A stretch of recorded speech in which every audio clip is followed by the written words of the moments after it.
Some cars simply belong in nature, and the Subaru brand is one of those. Today, I've got the all-new Crosstrek, and we've brought it to the perfect environment to see what it's capable of.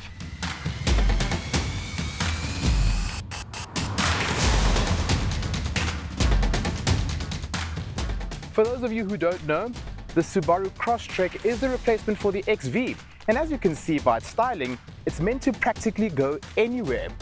In terms of what has changed from a design perspective, we can see that there is new Subaru design language, namely the LED headlights and this fancy black cladding. And overall, the vehicle is chunkier and more angular in appearance. The headlights look sharper and flank a redesigned hexagonal 3D grille.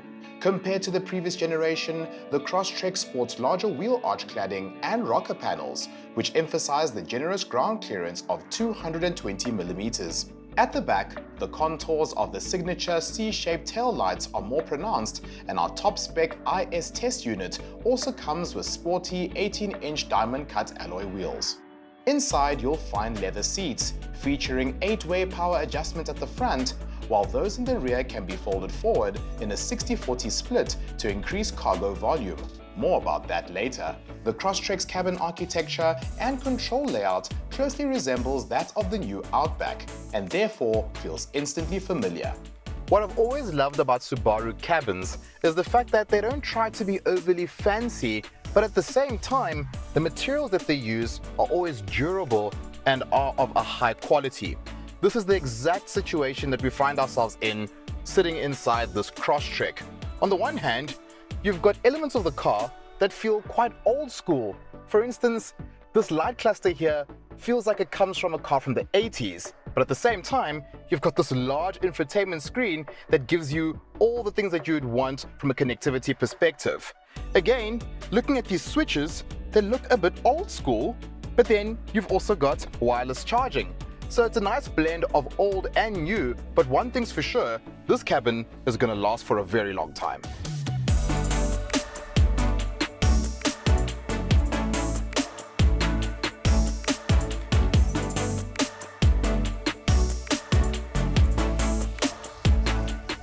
The only big criticism that I have for this car is the boot space, because this vehicle is meant to allow you to go everywhere with your family, but it gets a little bit tricky when you've only got 320 liters to play with, which, as you can see, isn't that much.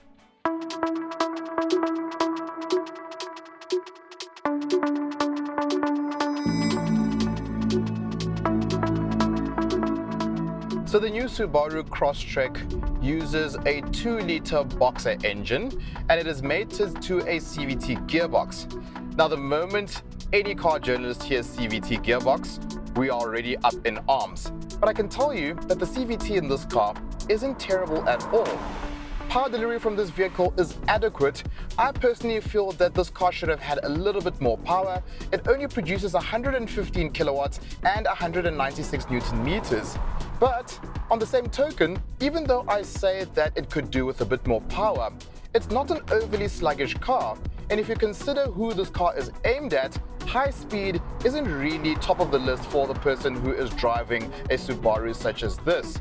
Instead, someone who drives a car like this is going to want something that is comfortable, and that is exactly what this Crosstrek is. It's riding on 18-inch wheels, and it's got decently chunky rubber, so the ride quality is very good.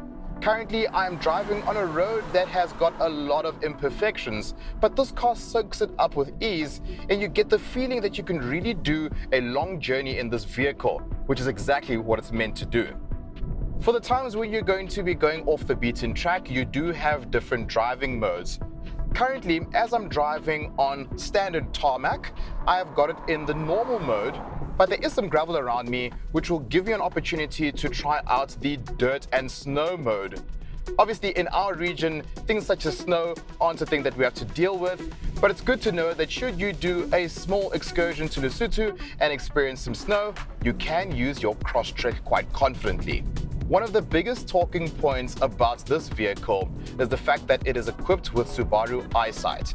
Eyesight is a phenomenal safety system which includes adaptive cruise control, lane keep assist, and you've also got collision mitigation braking. Getting the Eyesight system is a must in my opinion because it does work very well. It's not a gimmicky feature whatsoever. Overall, the Subaru Crosstrek is a very nice car, especially when you consider who buys this kind of vehicle. This kind of consumer wants to have the ability to be able to go anywhere safely and reliably. And if the Subaru XV was anything to go by, this Crosstrek will exceed the expectations of that kind of consumer. We all know that Subaru has a loyal customer base. And I personally feel for those that are coming out of an XV and into this car, they'll find that it is a worthy successor. For the average consumer, however, I do fear that this price tag of 669,000 Rand for the top of the range variant might be a little bit too steep.